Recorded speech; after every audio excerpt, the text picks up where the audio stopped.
So according to Zach Lowe of ESPN, Daryl Morey is interested in trading for Kevin Durant, and he's going to be a vulture and trying to go after him. His words, not mine. Also coming up on today's show, we're going to break down Daryl Morey's end-of-the-season press conference. He had to relay a lot of interesting things and said a lot of interesting things throughout that, so we'll go through the notable topics. First, if you're excited for the 76ers offseason, I can't wait.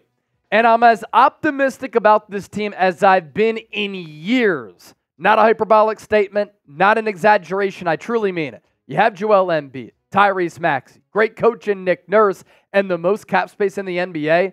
I want you to hit that thumbs up icon, like the video, because not only is it a massive offseason, it's one to be excited about. So again, like the video. Sixers pursuing Kevin Durant. My gosh, the juicy storylines are only getting underway. According to ESPN's Zach Lowe, Daryl Morey is interested in trading for KD after the Suns' fallout. They traded for Bradley Beal. Last year, they traded for Kevin Durant. They had Devin Booker on the roster, but they still got ousted in the first round, very surprisingly, and swept by the Minnesota Timberwolves and the young sensation that is Anthony Edwards. Here's what Zach Lowe had to say about the KD trade rumors. I'll tell you this. Knowing Daryl Morey, he'll call about Kevin Durant. The vultures will circle Phoenix, and Daryl Morey will be a vulture. According to a report from The Athletic, Kevin Durant was not always happy with his role in Phoenix. Sometimes you have to take that back seat. When you have Devin Booker, you have Bradley Beal and KD. Not really happy with that. Here's more insight from The Athletic. Durant, among the best scorers in NBA history, was not always happy with how he was used. Sources briefed on the matter told The Athletic that Durant never felt comfortable with his role in Phoenix's offense alongside Booker and Beal.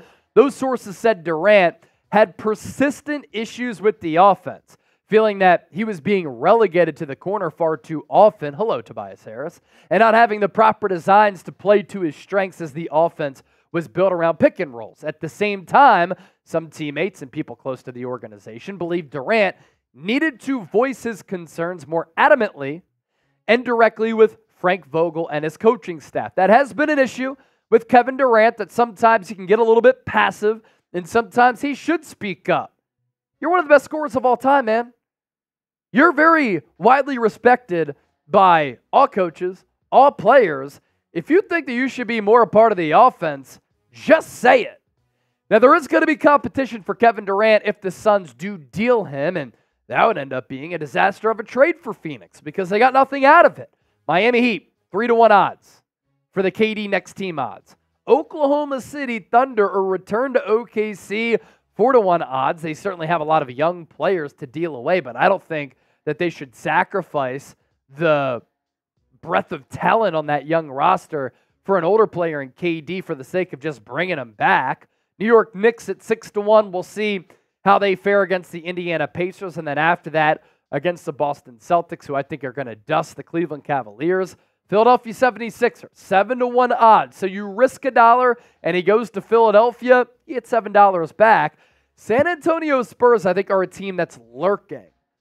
Other players look at the Spurs and say, Victor Wembanyama, me on that team, Greg Popovich, Spurs culture, that could lead to a lot of success. And just playing alongside Wembanyama is very attractive to a lot of would-be free agents, to-be free agents, or players who could get traded. Durant still put up monster numbers in 2023, 2024. He felt as though he was in the corner a little bit too much. That didn't keep him from dropping 27 points per game, 6.5 rebounds, 5 assists. Still shot 52% from the floor and 41% from three. And I know a lot of people in the comment section on the Sunday video that I did were saying, what is up with Philadelphia going after all of these old players? Well, unfortunately, the players who could be available, KD, LeBron, Paul George, Klay Thompson, they're all of the older variety. But like LeBron, KD had one of the best and most efficient seasons that he's had in his entire career. Now, we did put together a Kevin Durant trade idea, and I would love to fleece Phoenix into making this move. It would have to be a sign-and trade. KD is under contract. And then it would have to be a sign-in trade for Tobias Harris, Buddy Hield, D'Anthony Melton. But, Phoenix, can we force you into making this move? Can we appease you to a way where you'll trade Philadelphia Kevin Durant and the Suns get Tobias Harris? I've seen him drop 20, 45, and 40 before. You get a flamethrower in Buddy Hield. You get a two-way player in D'Anthony Melton who's a dog. And that Phoenix team needs a little bit more toughness. But then this is really where we have to start the conversation as far as true assets. First-round pick, 16th overall. 2026 first via OKC, Houston, and the Clippers. And then that other first from the Clippers, from the James Harden trade in 2028. The draft capital alone makes this deal somewhat interesting for the Phoenix Suns. Why it makes further sense for the Suns, their big three had overlapping skill sets. And they don't have any future assets. They've given them up for KD and for Bradley Beal. So you recoup some of those picks, you get some rotational pieces, and you build around your homegrown player in Devin Booker, and you still have Bradley Beal. Why it makes sense for Philadelphia, can you imagine a trio of Kevin Durant, Joel Embiid, Tyrese Maxey? Are you kidding me? You don't need Tobias Harris, Buddy Hield, or D'Anthony Melton, and you do still have some picks left over. So would you accept this trade? Would you make this trade? Tobias Crumble Cookie Harris leading the charge for Phoenix alongside Devin Booker. A for accept, D for decline. Voice your opinions and your thoughts on it down in the comment section right now. And that will go over to producer Chip, I should say.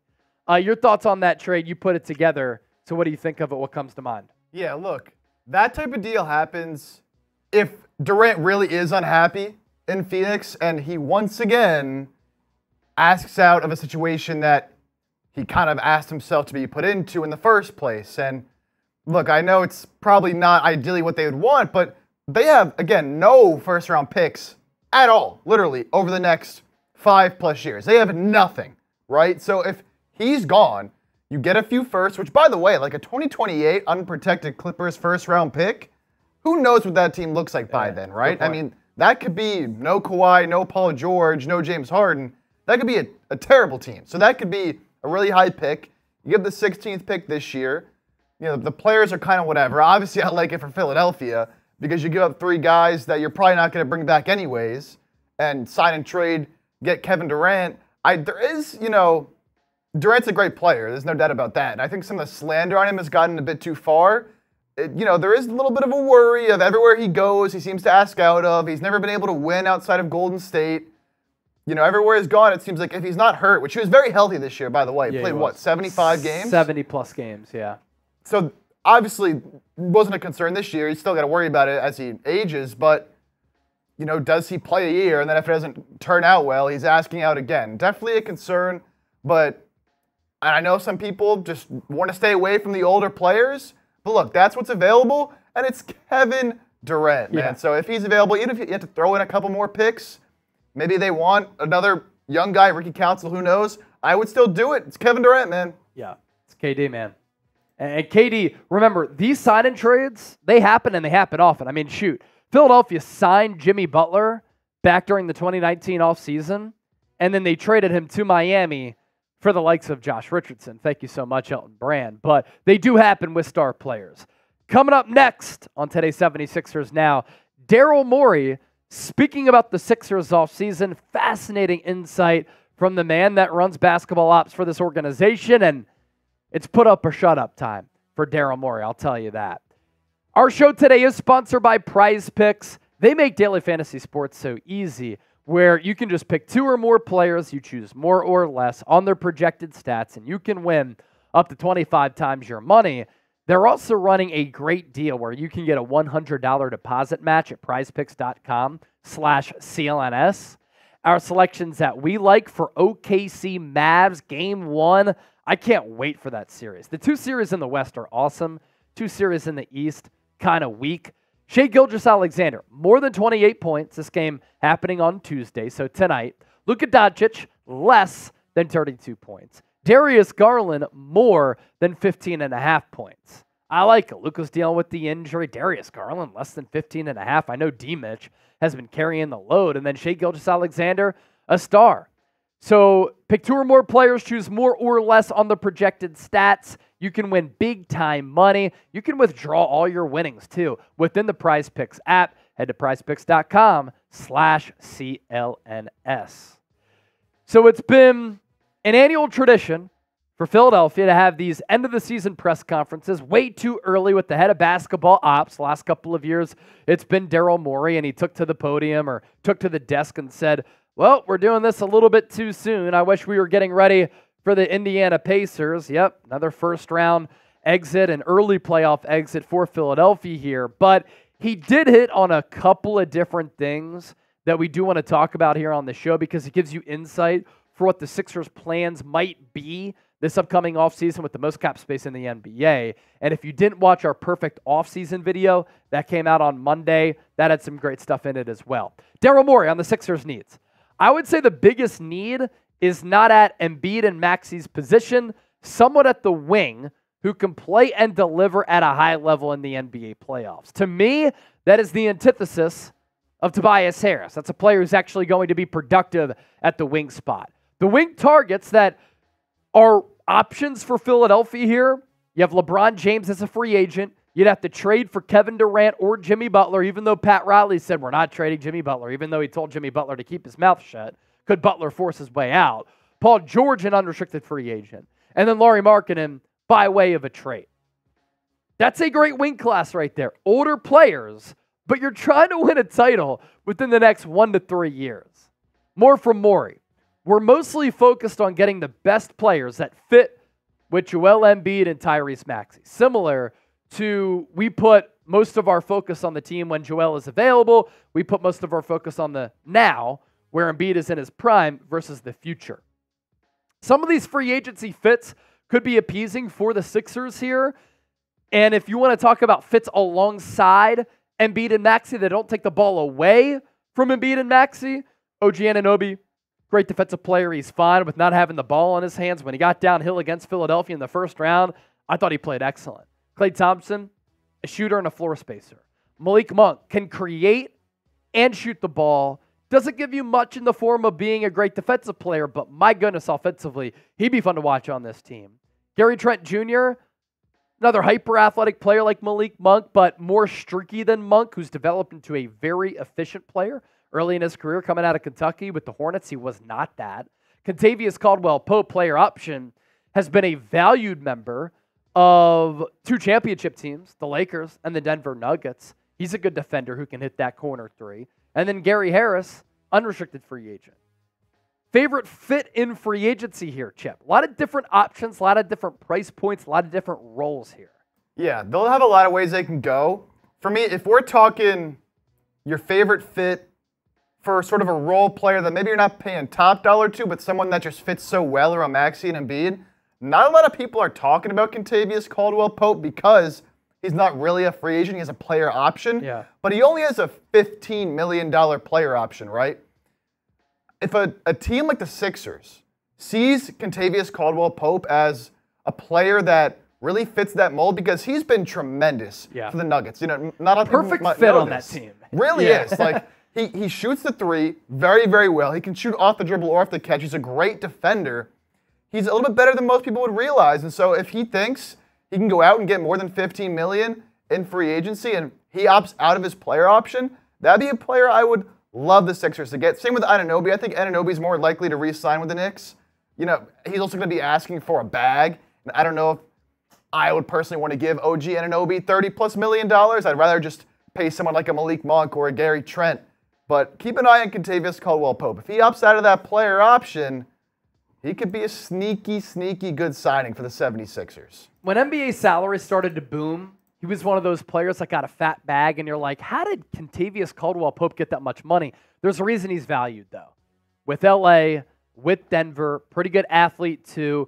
That was in that era in which, like, Otto Porter was getting a fat bag, and it was crazy the contracts that the NBA was handing out, but it's because the salary cap certainly went up, and the value of the league went up as well. More from Daryl Morey. This offseason, there's going to be a lot of change, except for Nick Nurse, Joel Embiid, Tyrese Maxey, Paul Reed, him specifically saying Paul Reed is interesting, and Ricky Council, the only players under contract for next year. We don't know for sure who's going to be back next year. We have an interest in pretty much all of our free agents. We're definitely not getting them all back. That's just the reality of the league. So Daryl Morey is saying, yeah, this could be an offseason with a lot of change. They could decline that second year for Paul Reed, but he basically talked like Paul Reed is going to come back, hopefully as a backup 4. As for the Sixers free agents, Tobias Harris, Buddy Hield, Nick Batum, Robert Covington, DeAnthony Melton, Kyle Lowry, Mo Bamba, KJ Martin, Kelly Oubre, and Cam Payne. We can trim that list almost in half, a little bit more than in half, about 55%. These are the 4 players that Chip and I want back. Kyle Lowry, Cam Payne as the backup ball handlers who can play on-off ball with or replacing Tyrese Maxey if he needs a quick break. Nick Batum, great fit alongside Embiid in the front court, stretch the floor, big game experience, no fear, good defensive player. I like the leadership qualities. And then Kelly Oubre, the athleticism at the wing is really underrated. Who we do not have on this list is Buddy Hield, who's become kind of a fan favorite that was reignited by him hitting 5 threes in the first half against the Knicks in Game 6. Maybe Nick Nurse should have played him a little bit more in that second half over Tobias Harris. He did not. But Morey didn't really have things to say about Hield that assure that he's going to be back, right? He said, I think the fit was less good than I thought. He got most of his time without Joel, but I thought when Joel was back, that with his impact and his shooting, he'd get more open shots. I think Kyle Lowry, Cam Payne, both of them really added to the team. Buddy just didn't quite work as well as we'd hoped. So with that, I read that, I listen to it, I hear it from Daryl Morey. I think the writing's on the wall that Buddy Hield is not going to return. You might want a shooter, but he also might be a little bit too expensive for your liking, and he didn't fit. So what went wrong with Buddy Hield? What happened? It's so unfortunate because it started off so well. It did, yeah. After the trade deadline, man was hooping. Yeah. I don't know if he just lost his confidence. I don't know if it fell a little bit on the coaching staff to not integrate him into the offense as much as they wanted to. Maybe they just didn't have enough time to figure out the looks they wanted to get, specifically with Embiid, because again, he didn't play a lot of games with Joel Embiid, so they probably didn't have enough time to truly figure out a way to get it to work. They were probably just like, oh, he can shoot really well. You know, Embiid's going to get double teamed. I'm sure he'll get open. And we did see that in Game 6, right? But Daryl Morey said that the Knicks were guarding the Sixers differently in that Game 6 than they were previously, which is why they had to take Buddy Hield out of the lineup because of the way the Knicks were guarding them. Look, I would love Buddy Hield back in theory, but I think he's going to get too much money from somebody else for the Sixers to really justify bringing him back. The Sixers are going for a star. We know this. Paying Buddy Hield, he could make 15, maybe even 20 million. I mean, people will pay for that shooting ability. I don't really think they care about the struggles he had at the end of the season. Someone's going to pay up. So I would love Buddy back, but I really want Cam Payne back, want Kyle Lowry back. You obviously have Tyrese Maxey. If I'm going to get another guard, I'd rather have somebody who has a little more two-way ability than Buddy Hield.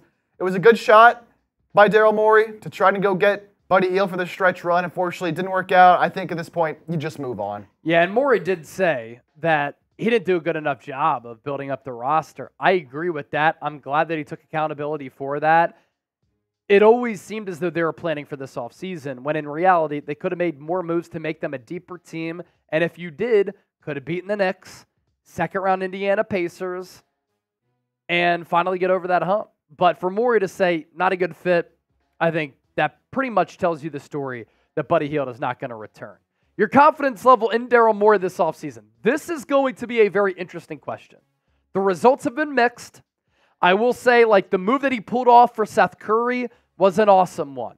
Got rid of Simmons, got rid of Harden, got rid of the Al Horford contract, Danny Green contract. Those are quality moves, but it's time to win. Let us know here, 1 to 10. Thanks for watching. Don't forget to subscribe. We'll be here for you year-round, but especially this offseason every step of the way.